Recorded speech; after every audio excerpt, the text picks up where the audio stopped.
Hi, welcome to mom's organic. Summer season వచ్చేసిందంటే అప్పడాలు వడియాలు పెట్టే సీజన్ వచ్చేసినట్టే.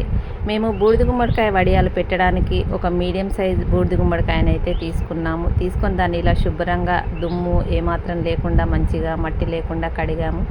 బూడిది మొత్తం పోయేట్టు కడగాలని ఏమి లేదండి, ఈ బూడిది ఉన్నా కానీ మంచిదే. తర్వాత దాన్ని ఇలా ముక్కలుగా కట్ చేసాము. గుమ్మడికాయ వడియాలు పెట్టడం ఈజీయే కానీ గుమ్మడికాయని ఇలా చిన్న చిన్నగా కట్ చేయడమే పెద్ద టాస్క్ అండి.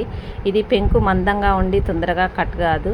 ఇలా మొత్తం చిన్న చిన్న ముక్కలుగా పీసెస్ లాగా కట్ చేసి లోపల ఉన్న వైట్ గుజ్జు లాంటిది చిన్న ముక్కలుగా కత్తిపీటతోటి కట్ చేసి పైన ఉన్న గ్రీన్ కలర్ కొద్దిగా గట్టిగా ఉండే పెంకు లాంటిది ఉంటుంది కదా, అది మాత్రం కొద్దిగా ముక్కల్లా కట్ చేసి మిక్సీలో వేసి అయితే పట్టాము. ఇలా తెల్ల గుజ్జు లాంటిది మాత్రం ఈ కత్తిపీటతోటి చిన్న చిన్న ముక్కలు అయితే కోసాము.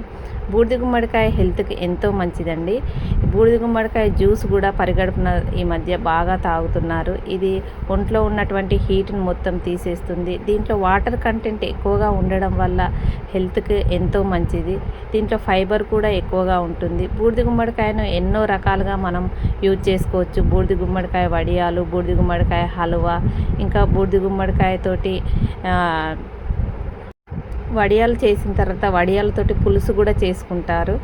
అయితే మొత్తం బూడిద గుమ్మడికాయ కట్ చేసిన తర్వాత ఇంత అయితే వచ్చింది. దీన్ని మొత్తం ఒక కాటన్ క్లాత్లో వేసి కొద్దిగా ఉప్పేసి కలిపి కాటన్ క్లాత్లో వేసి ఇలా నీరంతా పోవడానికి గట్టిగా మూటలాగా కట్టి దాని మీద అయితే ఒక బరువు పెట్టాము. ఇలా పెట్టడం వల్ల దాంట్లో ఉన్న నీరంతా కిందికి వచ్చేస్తుంది.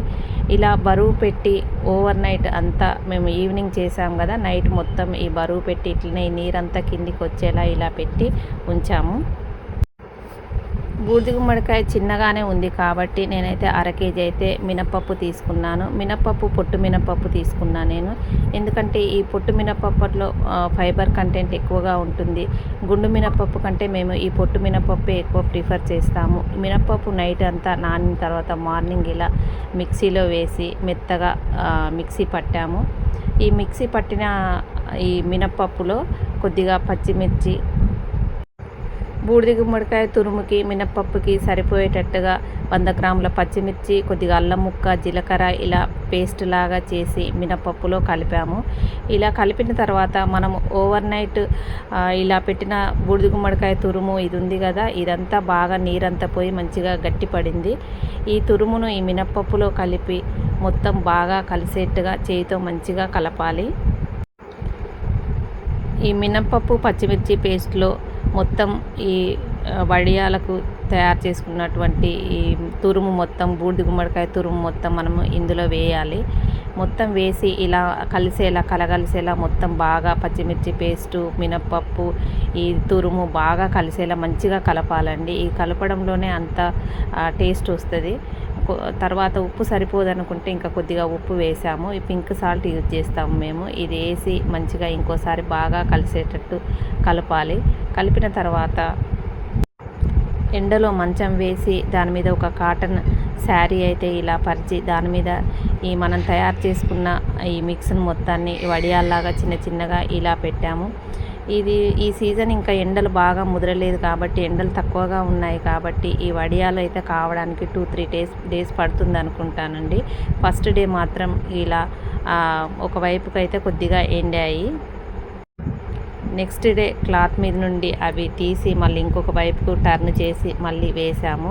2 డేస్ అయిన తర్వాత థర్డ్ డే మొత్తం ఈ శారీ నుండి మొత్తం తీసేసి ఒక స్టీల్ బేషన్లో వేసి ఎండలో పెట్టాము. 3వ రోజుకు మాత్రం బాగా ఎండిపోయాయి. వడియాలు అయితే గలగల మంచిగా అని బాగా ఎండాయి.